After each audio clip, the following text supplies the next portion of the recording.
ka-partners, nagbabalik po ang programang Patok, may oportunidad sa bawat katok. Ayan, oras po natin dito sa Pilipinas, 1:35 p.m. At napakalamig po mga ka-partners, hindi lang sa labas, kundi dito rin sa ating studio. Pero na-amaze ako sa ating guest dahil siya ay naka-sleeveless. Ayan mga ka-partners, so hindi na po natin patatagalin dahil ang ating bisita ay napaka-young, kumbaga, young entrepreneur. And ka-partner Andrea, ipakilala mo na ang ating second guest. Ayan, handa na ba kayo no, mga kapartner na ma-inspire muli? Dahil yung next nating mag-share ng kanilang experience, imagine nyo muna to mga kapartner. Imagine estudyante ka, sabay na naghahabol ka ng research mo, tapos tatakbo ka para after ng school, tatakbo ka sa init or sa minsan bumabagyo, di ba? Yes. Tapos kailangan mong tumakbo after school dahil after school kailangan din magtimpla ng masarap na kape para sa kanyang sariling negosyo. Kaya ngayong araw mga kapartner, let's meet the young, determined, and unstoppable co-owner of Coffee Bloom. Marketing student pa lang siya mga kapartner, pero negosyante na. Let's welcome kapartner Ayesa Leydaldoc. Yan. Welcome po sa Patok sa DZAR ka-partner Ayesa. Baka may gusto po kayong batiin, i-shout out po before po tayo magsimula. So nasa inyo po yung pagkakataon. Binabati ko po yung mga magulang ko na nasa bahay, sa mga nanonood po ng mga viewers namin. Hello po! Ayan. Medyo na-intriga ako dun sa title na Brewing Success at a Young Age. Kasi medyo nakaka-intimidate siya. Joke lang. Hindi ka partner kasi since you're young entrepreneur, no? Sana naisip ko din yun. Bakit wala akong ganong mindset na magnegosyo sa batang edad or sa murang edad pa lang. So, since na-amaze ako and very inspiring yung kwento mo, so ikwento mo sa amin kung ano yung naging inspirasyon, ano yung nasa likod nitong Coffee Blooms. Kasi sa title itself, yung Brewing Success at a Young Age, is very catchy siya. So, share it sa ating mga kababayan. So, ayun, before talaga po, natatakot ako na mag-start ng business habang student pa lang ako. And then, yung partner ko po yung nag-push sa akin na to start po yung business namin. And then, naisip ko, oo nga kung kaya ng iba, then ibig sabihin kaya ko din po. Then, yun po, nagka-idea kami, since mahilig kami mag-coffee sa labas, it's either mahal po yung coffee or kapag naman po mura, hindi siya masyadong masarap. Ganun. So, naisip namin na bakit hindi na lang kami mag-offer ng coffee na affordable pero at the same time, high quality. Kumbaga, sulit po. Opo. Yes. So, nakita po namin itong video sa social media ng mga sa Thailand, ma'am, yung mga mocha pot, ganyan, manual brewing. Dito, wala masyadong ganun, ma'am, sa Philippines. So, naisip namin, dalhin natin yung concept na yun dito sa Pilipinas. Wala masyadong ganun. So, very unique yung concept. Feeling namin, papatok siya. So, ayun po, bumili kami ng mga mocha pot. Una, 3 mocha pot lang na maliliit. So, nag-start kami very small po. And then, eventually, nakilala po kami sa social media, ma'am, na kami yung coffee shop na nagbo-brew gamit yung mocha pot. Kumbaga, pag narinig nila yung mocha pot, automatic Coffee Bloom po. Ganon. Nakikurious po ako. Pwede nyo pong ma-differentiate yung process ng mocha pot sa usual ng process ng ginagawa ng ibang coffee shop po? So, ayun po. Yung mocha pot po kasi, manual brewing po siya, ma'am. So, kami po yung naglalagay ng water, tapos, siya, ma'am, naglalagay kami ng coffee. Manual po talaga. Compared kapag coffee machine na automatic na, mag-grind na yung beans, ganyan. Opo, ma'am. Parang brewed talaga with love to. Kasi ikaw mismo yung nagpupursige na mapalabas mo yung yung gusto mong klase or tapang nung kape. Opo. Okay. Tapos ayun, sa family nyo, talagang linya kayo ng mga negosyante. Ano yung nagtulak sa'yo? Ano yung, syempre yung naging inspirasyon mo sa pagtatayo ng negosyo since bata ka pa. nakita ko dito na 2023 nag-start yung inyong business. Yes po. So, sino naging inspirasyon mo at nagtulak sa'yo na sumugal sa pagninegosyo? Ang naging inspiration ko po talaga dito, yung parents ko po, especially yung mother ko. Kasi bata pa lang po ako, naalala ko, parang mga 15 years old ako. Lagi niya po akong sinasama sa mga ano niya. Pag pumupunta siya sa mga suppliers, ganon, sa Divisoria, sinasama niya ako. So parang nakikita ko po siya na nagpupursige siya for her business po, for her own business. So, at a young age, nung 15 din po ako, nagbi-business na rin po ako, online business naman po. So, nagbebenta ako ng mga iba't ibang gamit sa bahay, ganun. Ginagaya ko po yung mother. Hindi po, bumibili po ako sa Divisoria Okay. ng mga gamit, tas binebenta ko po online, yung mga taga-ibang lugar po, mga taga-probinsya. Oo. Siyempre, wala po silang ganun doon. So, ayun, pinapadala ko po sa kanila, siniship po namin, ganun. So, very young pa po ako noon. Tapos, pero ano lang po, sideline lang, ganyan. Hanggang sa, sabi ko, gusto ko magkaroon ng business na talagang pang long term.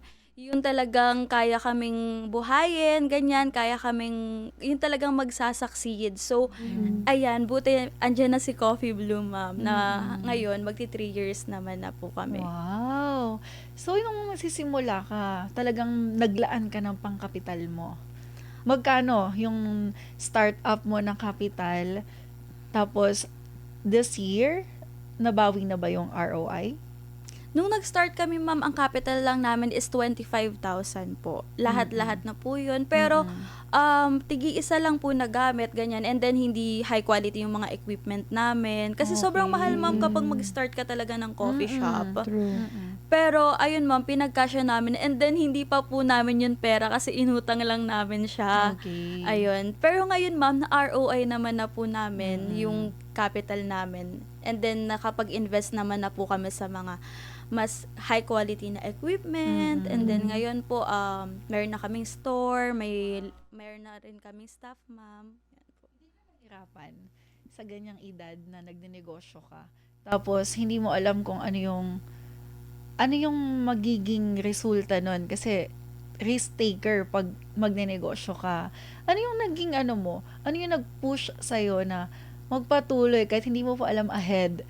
Ano yung, kung ano man yung kahihinatnan ng negosyo mo?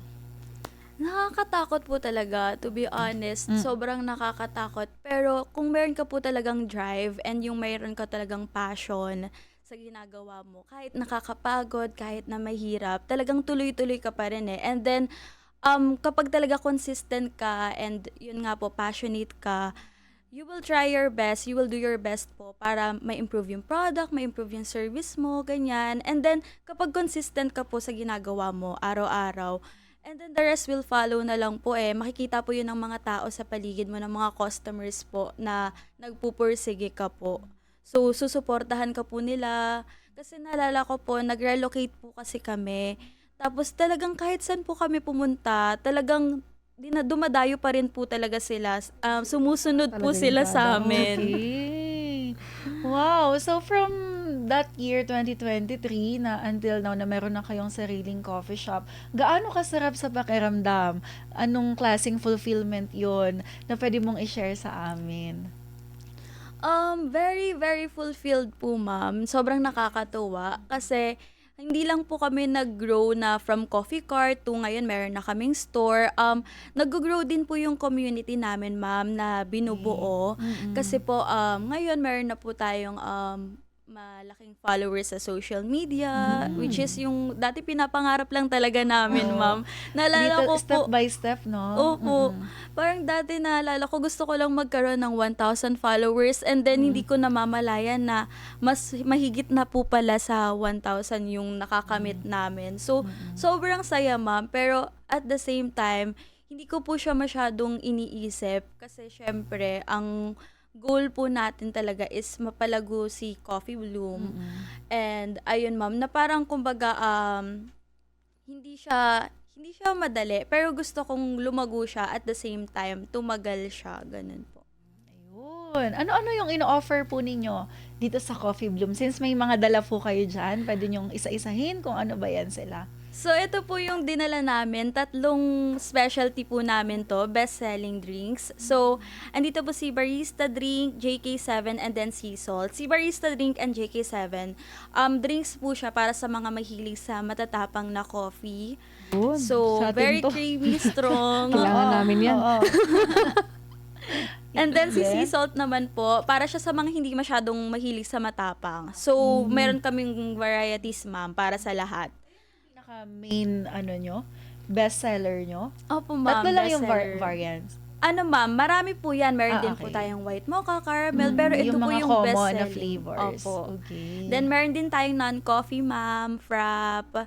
So, yun sa mga hindi masyadong nagkakape, may matcha latte din po. Okay. Magkano naman kaya yan? Ang tanong, dahil sabi nyo kanina, yun yung nag-push sa inyo kasi yung mga mahal na kape is masarap. Tapos kung bibili ka naman ng mura, yun nga, hindi masyadong masarap. Yung inyo, perfect siguro yung pagkaka-brew neto. So magkano naman po kaya yung mga price range po ng inyong mga produkto?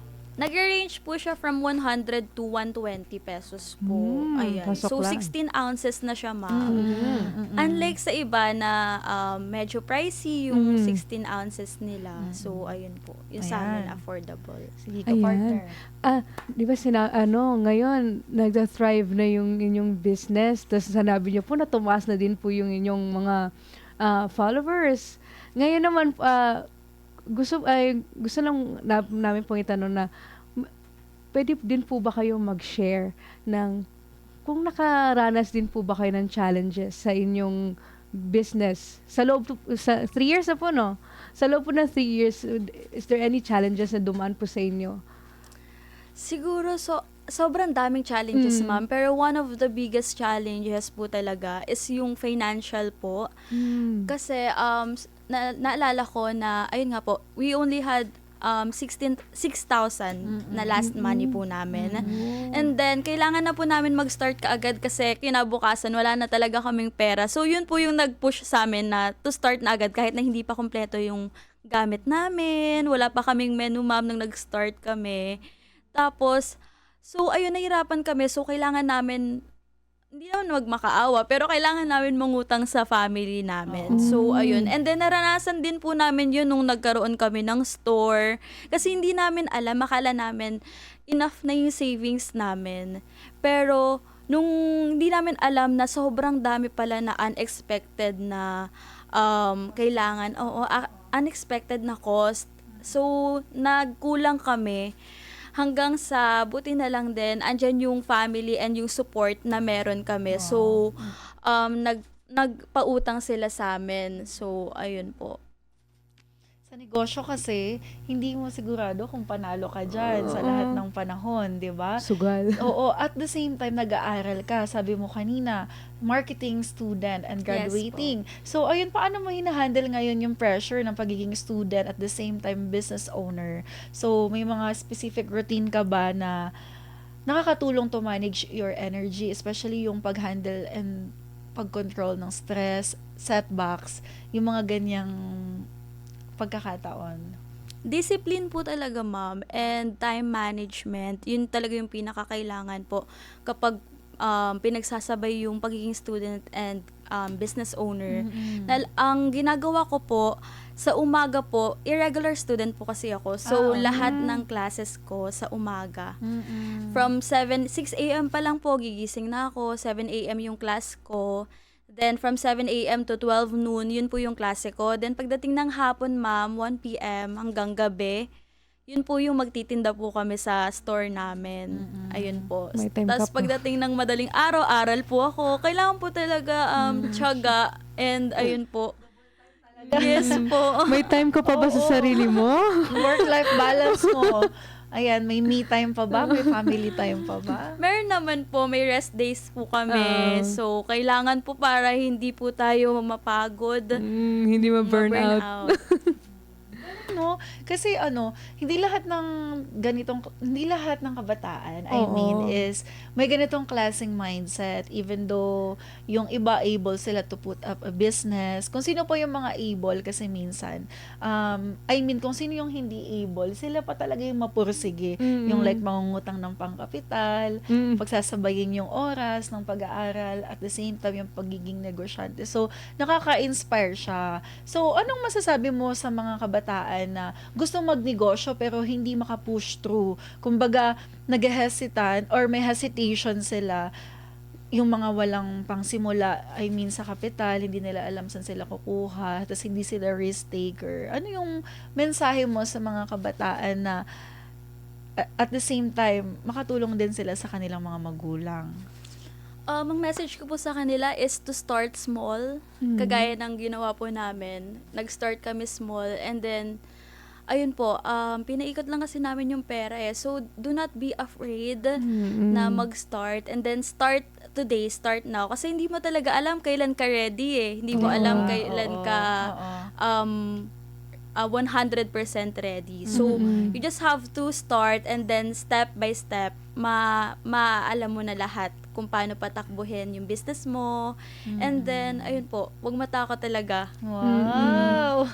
Speaking of what matakot, nakaranas na ba kayong makatanggap ng negative feedback sa inyong business? Yes.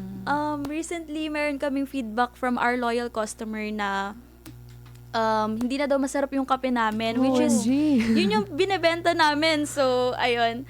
So, nataranta kami, kaya bumili kami. Ang ginagawa po namin pag may negative feedback, take action agad and then apologize sa customers. So, ang ginawa namin, bumili agad kami ng grinder, ganyan, gastos agad. Take action agad. Yes Oo, po. Tapos po, tinawagan namin yung supplier namin kasi imposible na kala po namin sa staff namin na parang nagkamali siya ng brew or nagkamali siya ng timpla, pero hindi po pala. Yung supplier po pala namin is nagbago siya ng coffee beans without telling us po. So, naapektuhan po kami kasi syempre sa kanila kami kumukuha ng supplies. So, ayun po, and then nag-apologize naman po siya. So, nag-iba po kami ng beans. So, ngayon, tinatanong po namin yung customer namin kung kamusta yung coffee. Nagtatanong kami ng feedback kahit po sa iba. Then, okay naman po. Okay na po ngayon. Masarap na daw po. Nakakakaba yun kasi loyal customer mo, tapos magkakaroon ka ng negative feedback. Talagang alarming yun, no? So, dapat action agad. At least nakita nyo kung ano yung naging problema. Ayan, so, eto, meron kasi tayong mga live viewers, nagko-comment sila. Sabi dito ni Vincent, hello po, may pagkakataon bang ikaw mismo ang nagbabarista o nagluluto sa shop? Ano ang mga plano or pangarap mo para sa coffee shop in the coming years? Yes po, actually nag-start po kami. Kami lang po talaga yung nagbo-brew. Inaral po namin lahat ng timpla. Very diba? hands-on po. Hands-on. Para sa akin po kasi importante po na alam mo muna yung operations ng business mo. Tama. Kailangan ikaw muna alam mo. Para in case na mawalan ka man ng staff, iwan ka man ng staff mo, alam mo kung paano patakbuhin mag-isa yung business mo. So, ayun po. And yung goal naman po namin is sana magkaroon po ng bigger branch and then mas marami pa po yung branches all over the Philippines. Yun po talaga yung pangarap namin. Wow. So, since may coffee shop ka na, ilan yung mga naging staff mo, and then how do you handle or how do you manage your staff? Ngayon po, meron kaming staff na, isa lang po yung staff namin. Pero dati po, dalawa po sila. Pero kasi yung isa po student, so we have to let go po para matutukan niya yung studies niya. So, in terms naman po sa pagmamanage sa kanila, sa una, mahirap po talaga, especially iba-iba po yung personalities ng mga tao. Pero, along the journey, matututunan mo din na kailangan mo silang i-treat as human, na parang napapagod din sila, ganyan. And you have to, ilagay mo yung position mo sa kanila. Kasi dati na rin akong naging employee, siya din, dati na rin siyang naging employee. So, alam namin, na-experience namin yung pagiging empleyado. So, ayun, kapag may mga request sila, pinapakinggan namin sila, and kapag may concern sila, ina-acknowledge din namin. And then pinagbibigyan namin kung ano yung mga pangangailangan nila. Importante kasi talaga, no, na pakitunguan, yung pakikitungo mo sa mga, kumbaga, yung mga staff mo is maayos na Oo. pakikitungo. At saka Kasi yung magandang iiwan ka niyan. Oo, di ba? Kapag ganyan. At saka yung magandang pakikitungo sa inyong staff, yun yung din ang isa sa magiging key para sa mas magandang produkto. Kasi kung maganda yung ambience sa inyo pa lang, ang resulta ng magiging product is magiging perfect. Yes, oo. So, ayun ka-partner, dahil limitado lang kasi yung ating oras, no? Baka meron ka pang gustong i-share na hindi pa namin natanong, lalo na dun sa mga kabataan dyan na nanonood ngayon na mga start-up pa lang na mga business nila, lalo na dun sa financial management. Kasi, on your young age, paano mo na namamanage yung financial? Yung pera para sa negosyo, pera sa pag-aaral, pera para sa pamilya, at yung mga needs versus wants. Kailangan talaga, ang tawag yun, discipline talaga and Disiplina talaga yes, ang opo, importante. na parang hindi ka dapat maluho, lalo na kapag akala mo kasi sa una, pera mo yan yun nakikita mo. Pero hindi mo yan pera, yun yung mindset ko. Na parang kumikita yung business mo, pero hindi mo yan pera. Pera yan ang business mo. Ayun. So, hindi mo siya gagalawin. Tinatabi namin siya savings para in case na mag-e-expand yung business, may magagamit kami for the business para may pang-invest ulit. So, hindi namin siya ginagamit for our personal wants or personal needs. So, ang ginagawa po namin is meron kaming, sumasahod lang kami. Yun po. Meron po kaming sahod, pero iba pa po yung kinikita ng business. So, sinasahuran lang po kami ng business namin. So, dun po kami kumukuha ng mga pangangailangan namin pangangailangan ko po sa school. Ayun po, yung mga bayad sa pang-project, thesis, mga ganun po, dun po ako kumukuha. Wow, napaka-independent, no? Sana all talaga to si ka-partner. So, ayun, ano pa po yung mga plano nyo 5 years from now, 10 years from now, yung mga long-term goal po para sa Coffee Blooms? Ang goal po namin ngayon is to have a bigger branch po talaga. And then, yung may dine-in, kasi sa ngayon po, limited po yung space namin for dine-in. So, gusto ko po is to accommodate more customers, lalo na po yung mga dumadayo pa from other places po. So, ayun. And then, more branches po para po naman dun sa mga hindi makatravel na gusto matry yung si Coffee Bloom. Sa susunod, magka-franchise na kayo. And then, makikita na namin ito nationwide. Ayan, so, ayan ka-partner, nasa inyo po yung pagkakataon for your parting messages, yung mga last words po ninyo para po sa ating mga viewers, yung pasasalamat po sa mga tao na kung wala po sila, hindi nyo po maaabot yung ganitong klaseng tagumpay. Ayan, so, nasa inyo po ang pagkakataon. Ayan. Message ko lang po sa lahat ng mga viewers natin, na mga also small business owners, wag tayong sumuko. Kahit na bumabagyo, kahit na sobrang lakas ng ulan, kahit na bumabaha, always show up lang for our business and keep trying our best. Kasi malay mo, andyan na pala, malapit ka na pala sa success, tapos bigla kang susuko. So, masasayang lang lahat ng pinaghirapan natin. And also, gusto ko lang magpasalamat sa lahat ng mga viewers natin, sa mga sumusuporta, sa mga customers. Thank you so much po sa lahat ng support and love na binibigay niyo po sa amin. We are very, very grateful po. Ayan. Sa lahat naman po ng gustong mag-order, lahat po ng gustong mag-dine-in po sa inyong cafe, saan po kayo makikita sa mga taong gusto pong mag-order? Ayan, banggitin niyo po kung ano po yung inyong mga social media handles. Ayan, so we are located po sa 2067 Laong-Laan Road, Sampaloc, Manila. So, mako-contact nyo po kami through our social media, Facebook, Instagram, and TikTok at coffeebloom.mnl. And then, ayun po, message nyo po kami. Available din po kami sa GrabFood.